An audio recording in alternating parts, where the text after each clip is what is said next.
Okay, David Risha Carja, Tamudjana, Arash Arish, or Drogheda Irish Patriots, is Misha Cathal and August Karen Green, Astrahad Aha, and Anocht, Bemage, a goal, Couch, Fween, Drogheda. The thing in the news this week, what was it, Karen, about the Ireland for the Irish? We're going to talk about that, but we're also going to talk about the big should Dominic Cummings survive? Yeah. Now, that's a broad topic because it touches a wee bit on the lockdown and people breaching the lockdown, and Mr. Varadkar did something similar as well. So it's a wee bit about that. So I'm sure everybody knows it. It's kind of going off the boils slightly, but the news was that Dominic Cummings, the big Boris Johnson, Boris Boy as they call him, uh, his right hand man was caught sort of minorly breaching the lockdown measures.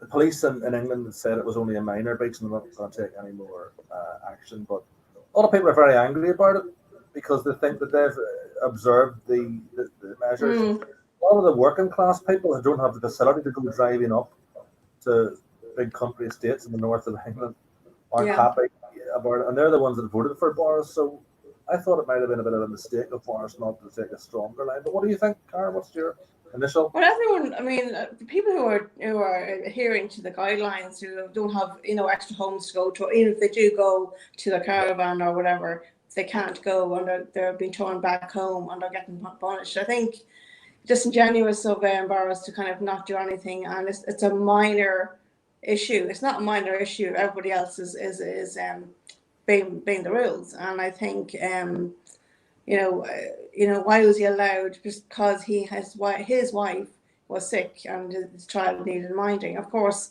if that was the case, then every parent has that right to use their instinct to go and mind their child if it's elsewhere from the main home, whether it's another house, a flat, a caravan, whatever. So it's he should be taking the task. Sorry. People weren't doing that, even if they had situations like that. They kind of were staying put, weren't they? I thought. Yeah, exactly. That's what I thought. Go on ahead. Sorry.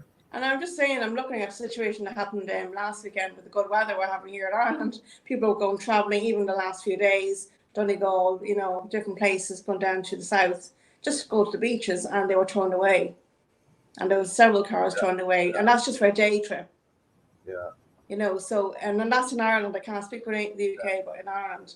So, I mean, the fact that our own media is looking at this and won't look at our own Prime Minister, which we'll talk about in a few minutes, but it seems to be a double standard there, Yeah. Well, I thought it was a big double standard. They said it was a minor breach, and if he had been caught with that trip that he made to the castle to check his eyesight, he would have been just sent back. So that was what would have happened if it was caught with the minor breach, if it was noticed. But I thought it did smack a bit of double standard in that, you see, some people were kind of saying it's the establishment ganging up on the little guy, but as if to say he's the Tory establishment and all are ganging up on him because he's pro-Brexit. But I mean, there's a lot of Brexit voters didn't like him doing that. People like your man Baker, for instance, said he should have resigned. He was a big Brexiteer, so I kind of thought they were jumping on the bandwagon, making it a Brexit or pro-Brexit, anti-Brexit thing. It was all the anti-Brexit guys that were ganging up on him. I thought it was maybe more. You could have argued that the ordinary people of the country were adhering to the message, and he's really an establishment guy getting away with it. My initial take was that. So I didn't like the way they were turning it into a sort of a pro-anti-Brexit thing. And then the BBC really jumped on top of him as well. Emily Maitlis off Newsnight was kind of sidelined because she made some strong comments about it. But no, I thought initially it seemed double standards. What do you think? Well, definitely. I mean, you can't have one rule for the elite who have these extra homes to go to when they're, when they need to, and then expect me and you and everyone else to stay at home. I don't understand why they think it's okay for them to go beyond the 5 kilometres that's over there, and why couldn't he get somebody to look after his child and his wife when she's down there? I came across a situation yesterday, and I might have mentioned it to you, where somebody couldn't visit their mother who was ill, and because they're in the medical profession and they can't go and visit their mother. Yeah, Now you tell me, how is that right? We've all had situations like that. Yeah, when we've had people who have family funerals and couldn't go to them and everything. And Yeah. it seems quite. It seems quite. People were adhering to that, and then this happened. But what's clear is that Boris Johnson's not going to get rid of him. That's one thing. That's so he's definitely cut him some slack. My worry would be that if there was another spike in this thing, with people kind of fraying around the edges of the lockdown, that there could be a second spike, and then he'd come out with all this more advice, more lockdown measures, and people are going to just go, no, we're not doing it really. So it could make the whole thing fall apart. That's what my worry would be, and that he's kind of shot himself in the foot.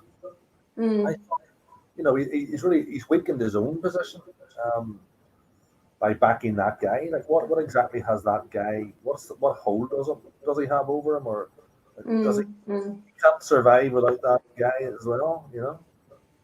So I mean, what does he do for Boris? I mean, what does he do exactly? Is he just an advisor on politics in general? He's just an advisor. Yeah. And he must be a heck of a good advisor. He must be. He must be. I mean, how many advices has he gone through? He must be absolutely rocket fuel advice, But I mean, since he came into office, he's gotten rid of people. People have left naturally, or they walked out, and there were those that were sacked or had to resign as well, like the Scottish woman and the other guy. Yeah, and she was.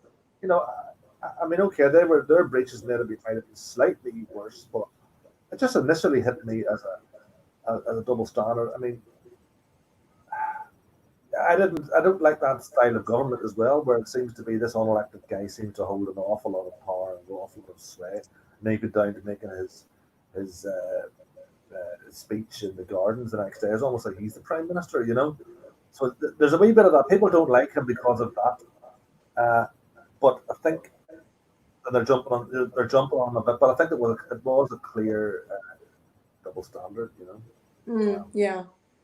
And then we have our own. Worried about just in the future if there was a second wave of it, Yes, and then you were saying about just explain us what happened with Varadkar. Then he was having a party in the park as well, was he? He's having a party in the park, and he was having his picnic, and it's interesting because was that a breach of the rules? No safe distancing, social distancing whatsoever. Yeah, he's telling people not to have their picnics and only be within 4 people and being sitting apart. Now, you can't have a picnic, be with your family and friends, and be sitting at that far apart. It's not a picnic. It's more like a meeting than a joyful social occasion. And I mean, our own media wouldn't even go near it. RT wouldn't go near it. And even Adrian Kennedy, who here, I don't know if you've seen this or not, sorry, who's saying he needs a break as well. No, sorry. Can you see that? He's basically saying... I see a picture of Varadkar, and he's saying Trump. Is Trump there? Oh no, mask on order. It's basically saying he needs he needs a break. Sorry, it's not very well done. He needs a break as well. It's not fair to go after him. And that's like Adrian Kennedy is on the radio as well, so that's more of our own media going against, calling it out. Now, even just before I came on there, I seen him make a comment saying, you have to live your life as well. You just have to keep social distance. But he didn't keep social distance with his own friends that Sunday. And he's expecting all these things to happen that we should do. So I went out the weekend. It's going to be another weekend then again for the long weekend. And, if I wanted to go out, I have to social distance and I have to do certain things. But yet, he doesn't have to do any of that. And it's funny. I don't know. I mean, our media is not calling it out. But you can go after. RTE really should have covered it, shouldn't it? Yeah, they never covered it once, I don't think. Yeah. I mean, it just seems to be that RTE is Fine Gael propaganda. Really, it doesn't make any. And they're playing, and that Varadkar and the government is playing a blinder on COVID. when the figures aren't really supporting that. Like in terms of countries similar size, again, New Zealand and other countries. Connor has said the international press covered Varadkar in the park, but not the Irish media. So clearly they're falling down in the job slightly. Well, absolutely. We're the only. That's why it's important for us to do it. I mean, to do this talk, because I mean, nobody else is going to call. Our TDs are calling the shots in relation to how we behave, me and you behave, the travel, moving around. I mean, like I have family who have. Sorry.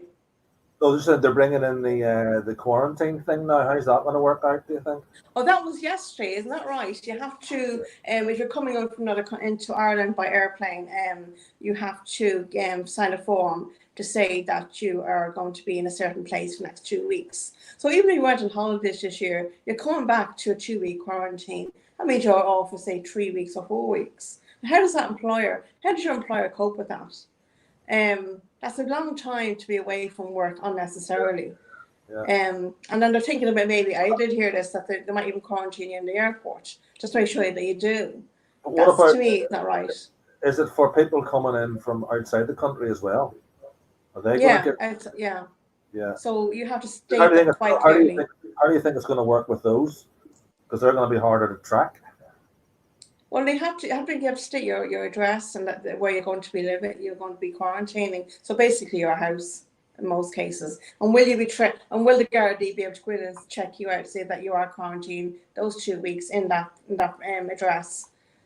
I don't know how they're going to enforce it. I think there's an awful lot of legislation that's not been able to enforce under this new rule. I don't know whether they'll even follow it up. I don't know how that's going to work. It's only a day old, so who knows? Well, anyway, it seems that he's got away with it. Varadkar hasn't even been criticised at all. But just going back to the final point I wanted to make about Dominic, I mean, I didn't really like the guy, even though it might have been, it was pro-Brexit, but I didn't like his style of government. But I must admit, I did form a smidgen of sympathy for him in the fact that they did seem to be hounding him outside his house and everything, and they were like almost baying for his blood. So I think they maybe went over the top a little bit on it in the media there, which is compared to what the Irish media did nothing about Varadkar. It's two different extremes. Yeah. But then you could make the point that Boris Johnson and Dominic Cummings should be leading by example as well, shouldn't they? Yeah, and that's what leadership is. Yeah, even with hard questions and hard situations. Yeah, and then Varadkar, that's not leading by example. We never did. So there was another one this week that came up again, an old favourite that we always get thrown up to us in Drogheda, or no, RD, sorry. Yeah. The Ireland for the Irish thing. I just explained where RD is a small town. Anyone who listened outside our loud area, RD is just a small town outside Drogheda, probably less than half an hour, like 15-20 minutes, and quiet enough. Wouldn't really be that trouble wise. I mean, would be quiet enough area. Nice area to live. Kind of near the border probably than we are, but it just a slogan was put up on the wall there at the weekend. It was brought to attention of the local Sinn Féin councillor, and it was saying Ireland is for the Irish. There's another slogan saying by the National Party, but it was written the wrong way. It was misspelled. Now they're trying to recruit. They don't recruit that way. It was, we don't condone graffiti. That's what that way. We say that first of all. The National Party was there. Yeah. Spelled on the National Party or something. Yeah. Sounds like a we don't condone the graffiti itself in itself, but the message was we would support the message, wouldn't we? Yeah. Support the message. And when it came on board, I mean, the message was, from comments on Facebook, it was very pro the message, not the graffiti, obviously, which is wrong, and we don't condone that. But the message itself is very strong. There was mostly support. Yeah. On Facebook, the message, yeah. Yeah, absolutely. Yeah. And then I seen another one just before we come on there. I seen another one that was been put on in Dublin. So it's obviously there's something going on. There's so many people are moving around the different places, putting this message up. But Irish is just for the Irish. I mean, as anything else, Africa is for Africa. UK is British is for the British, French for the French. If we all looked after our own, we wouldn't have the problems and the interference and colonialism that goes on.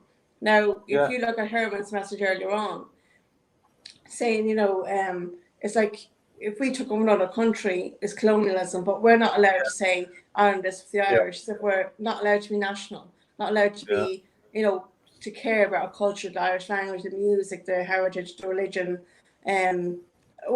Again, I keep on saying this in the past as well. We're apologising for our existence. Exactly. It's even the people. I mean, we're not a xenophobic party at all. I mean, there's people that come in and they're welcome to come in if they could go through the proper channels, etc., and everything else.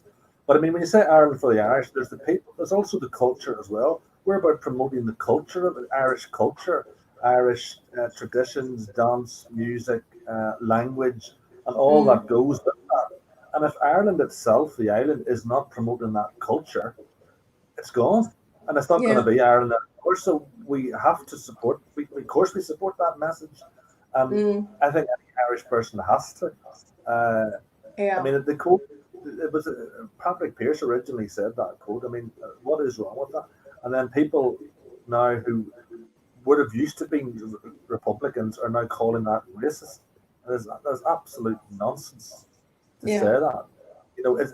People that would call that racist are actually anti-Irish racists. And what happened to that party that they became?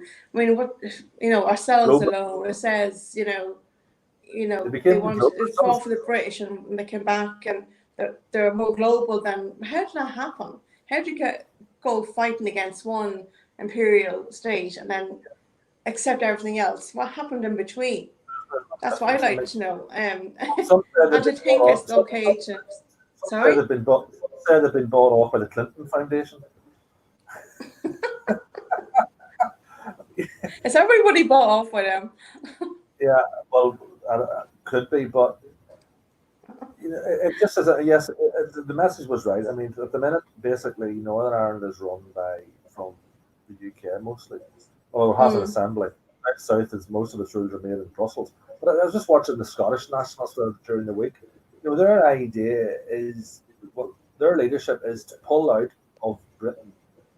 Fair enough, I understand that, but they want to be ruled by Europe. They want to be back into Europe. To me, that makes absolutely no logic at all.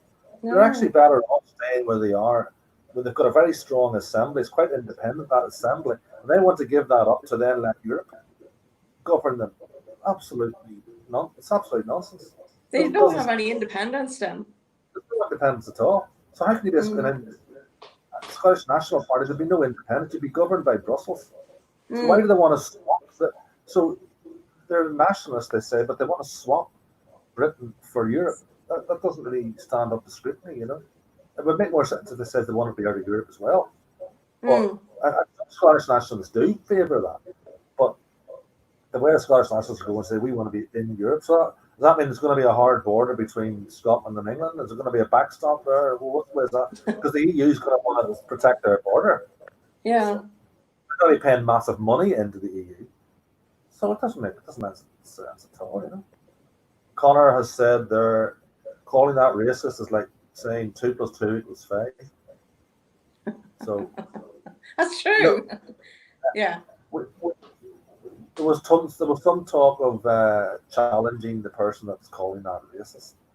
How can you call that? Just explain how you think that's racist. He hasn't come out since, really, has he? Since the Irish challenge. I mean, the media don't challenge them.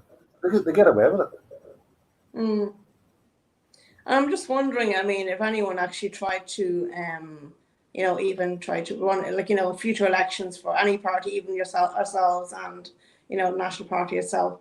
I mean, would the see, they kind of hurt themselves by doing the graffiti, and people will look at that, and then it's mixed in with a national slant, and they'll just think, oh, they will reject it in the end, and that's what I'd be afraid of. And hopefully it wouldn't be causing us harm in the future when the elections come around again, or just canvassing. And that would be it would be a worry as well. And hard to get the message out that it's not. We're not. It's not about racism. It's about protecting your own, protecting your culture, and getting Ireland back to where it should be. But I mean, But I mean, you don't recruit through graffiti. No. That in itself is not the message. Yeah, that's true. Yeah. Although I suppose there's an element of frustration. I understand it absolutely. Constituency there that is fed up with the way things are going, and that the Irish don't seem to have anybody standing up for them. Well, if that's the case, then we need to kind of go and take advantage of that message that's been on the wall, and just try, bring it out, and in a positive way. We don't need to be, we obviously will be doing graffiti, but we will, canvassing, table work, and, talking to people, doing things like this, obviously, but we need to go beyond, the YouTube and, on the street, face to face. We can't beat it. You cannot beat face to face contact, because that's where our presence would be. Maybe in a week or two, we can go out and do that. Hopefully. The weather, yeah. I mean, what have you noticed? Is it getting any busier around Drogheda itself, or do you think? Well, I have to say now, I was down in Drogheda yesterday, and I know the weather brings out people anyway. And regarding footfall, you wouldn't think there was, apart from the queues everywhere. And I sent you a link earlier on about the Drogheda plan for safe distancing and widening of paths, because some paths are normal width. So what they're doing is the loading bays, or in certain parts of the town where you'd have vans going in, like, around coffee shops, they're now being made as pathways. Yeah. So to me, you've been told where to walk and what side of the road. Now, they haven't got that far yet, but they've marked it out. I was actually in a part of the street where they've actually marked the road, the loading bay now, where safe distancing, measures.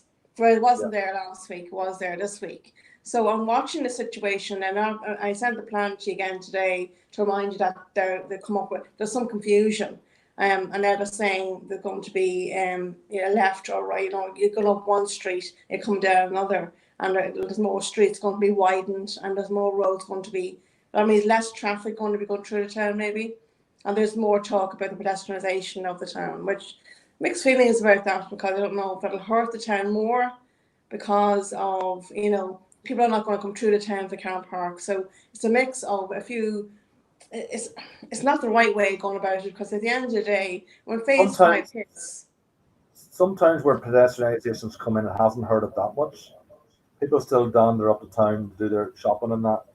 I mean, if you're going to drive up Drogheda main town street there, it's really more of a hindrance having a car, because you have to go and get it parked somewhere, don't you? Yeah, I understand that. Yeah, but there's an awful lot of units there that are empty already, and it's like it's a tricky one. Like it's a one-way system since 1997, and they left it like that. And then they broadened they narrowed the street even further, but just making sure there's only one, one-way system gets through in the last few years. So I don't know. It's a tricky one where I don't like to see streets marked with safe distancing. How long is that going to go on for? I mean, when the phase 5 is coming in, are we always going to be safe distancing on the street? I mean, I'm not seeing much of it now, to be honest. People are queuing up everywhere, coffee shops, ice creams, supermarkets, and that's even before anything else opens. Huh? Coffee shops open? Well, coffee shops will be open for takeaway. Right. Takeaway only. But your supermarket, well, like other shops now are going to come on board now on the 8th of June. I'm talking to some of them. Some of them are like Marks and Spencer's, but they're in the shopping centre. So when that starts to kind of roll out Dunn Stores, Main Street, other smaller shops, shoe shops and that, it'll change. I mean, more people coming on board, and how are they going to cope with all these queues everywhere? Yeah. One queue is going to run into another queue. Yeah, The butchers into the coffee shop queue. And I've already seen it yesterday, where one queue is running into another queue. And I'm going, well, I'm sorry, that's not very well planned out. You didn't get into a row with them. You didn't get into a row with them, Karen, did you? No, not in this case. But I mean, it doesn't make sense. Why would you're queuing twice? Queuing to go to the supermarket, go into to queue again to be paid for your goods, and that's going on a long time. But to me, it's like the safe distance thing. We need to challenge that more, and we know more than I mean, you're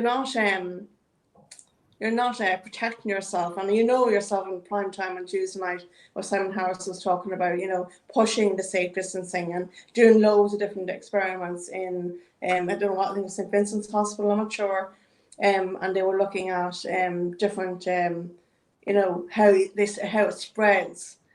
To be honest, the 2 meter, the 1 meter doesn't protect you. It's droplets. It's on handles, on it's not going through the air for miles. As much as more just on the surfaces. Yeah, and it doesn't. How long will it last? I'm on 4 buses a day, and I'm not affected. So, and that's gone on for the last 2 months. Yeah. And for the I also want to bring up the children thing. I don't know if you've seen on the news, but down here in the south, they're looking at pods for children. Yeah, and they're putting them in groups of maybe, depending on their age group, up to 6. They don't social distance. After that, they do. Well, like even in a pod, they're going to have 5 or 6 kids with one minder. And they can't mix or mingle with other pods, other children, and children in other pods. And I mean, their friends are not going to be with them. You could be split from your friends. That to me is a disaster. Very like isolating for the children.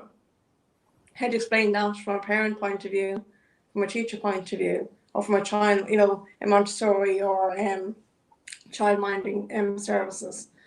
To be honest, that's it's unworkable. And on top of that, the children who are going back to school in September, and they can't even guarantee that children will all go back at the same time. How does that implicate the parents as well? They have them in a rotating thing, have some come in before lunch, some after lunch, rotate it that way. Yeah, but it has social, psychological implications. And what about parents who try and get back to work, who have to mind their children? Yeah. Do you know what I mean? They have to come back. They have to make some steps about getting back, don't they?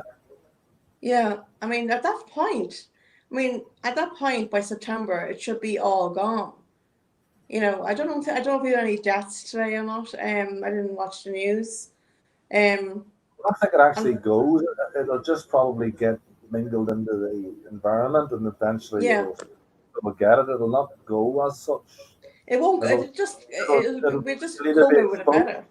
I suppose. Galileo was saying he was talking earlier about getting some of the YouTubers involved in canvassing. Yeah, I'm up for that.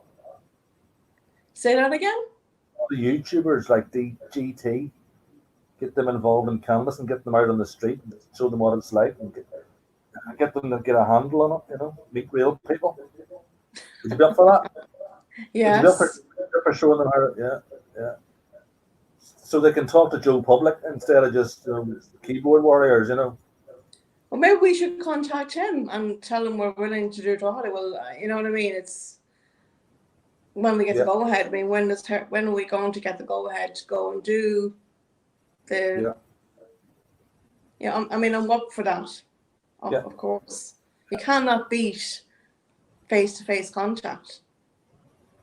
I mean, everything is ready to go. It's not something there in the Melissa's talking about. There's some protest or something. I don't know if you heard about that. No, what protest? Maybe Galileo could enlighten us. Something on it was on the WhatsApp stream. I'll send it to you later. Mm. Some protest about end the lockdown, basically. Oh, something that happened last week. There's one last weekend. Now, this is Melissa from our party. No, it was different. It was a different group of people. Right.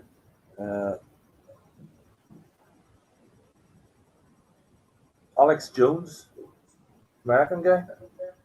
I know the name. He was on it. Somebody was saying he's the biggest YouTuber. Well,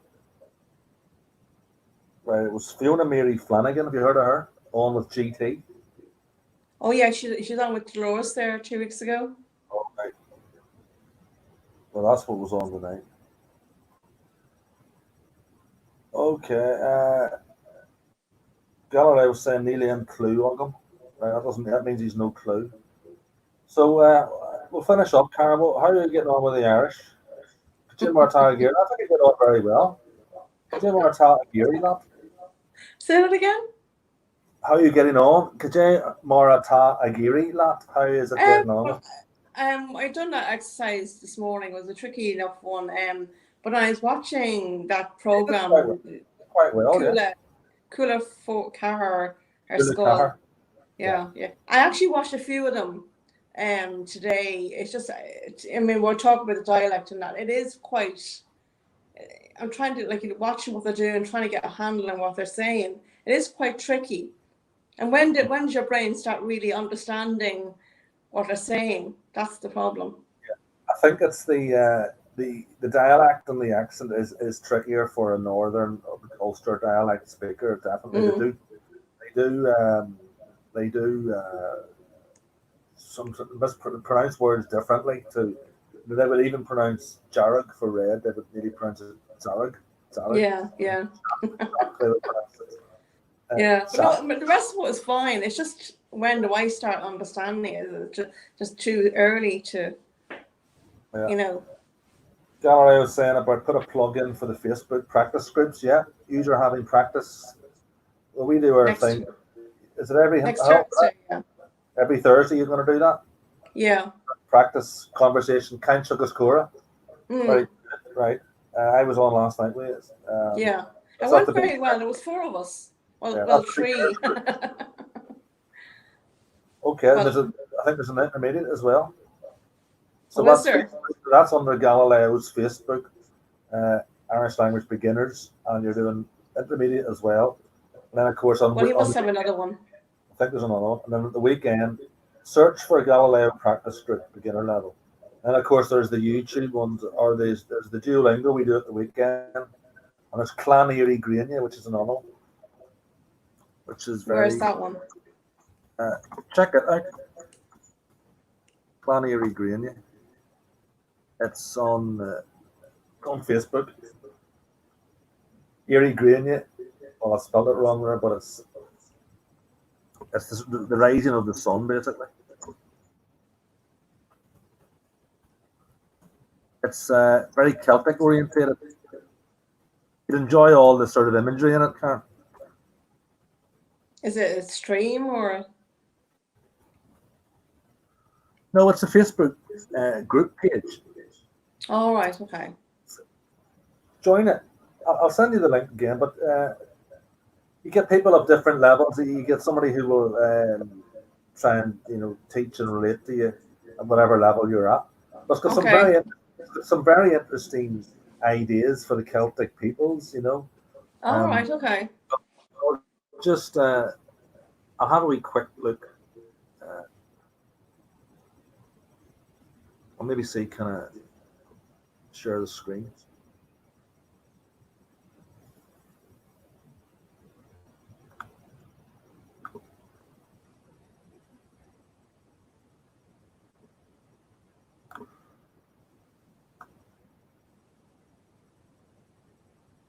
Start a Gaelic study group.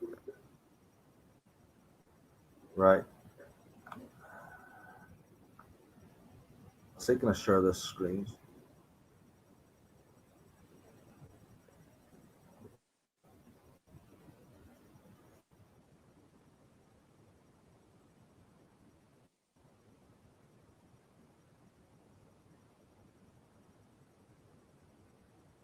You see that? No, not yet. All right, okay. See it there? Oh yeah, I see that now. Yeah.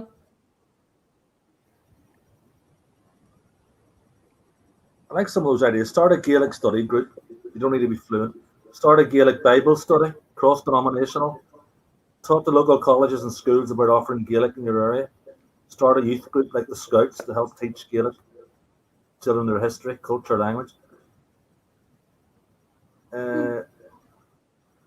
Wear clothing and use decor such as doormats, bumper stickers, and signs announcing your ethnicity as a Gael. Campaign to have Gael represented on your nation's census. Network with other Gaels any chance you get. When somebody asks you what ethnicity, tell them you are a Gael. Right. That's good, isn't it? Instead of Irish. Right. You know, people are saying there's the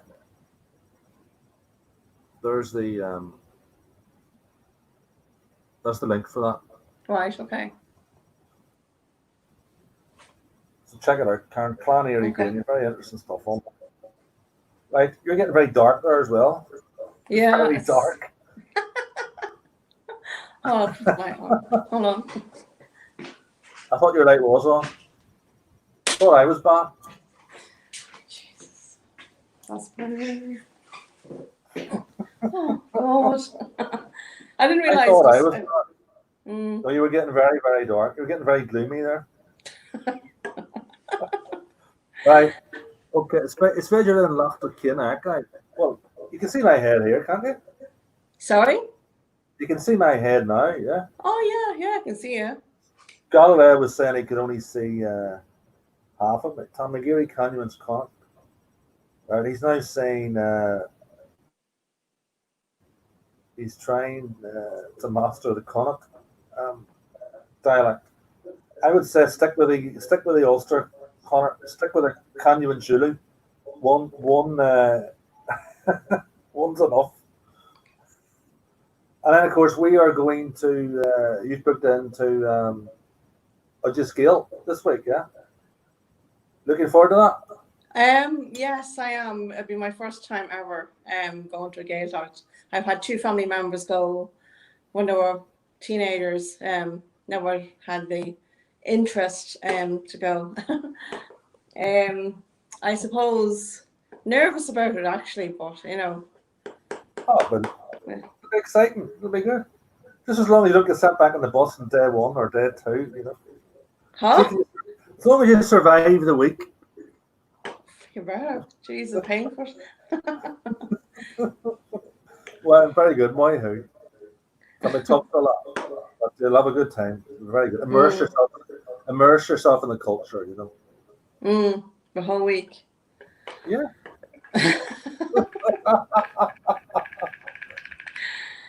Oh, right. Jesus. Right. Okay. Well, we'll leave it there. Unless you have anything else you want to chip in. No, I don't think so. No, I want to talk to you something else afterwards. No, that's okay. Right. Okay, good night. All right. Slán. Slán.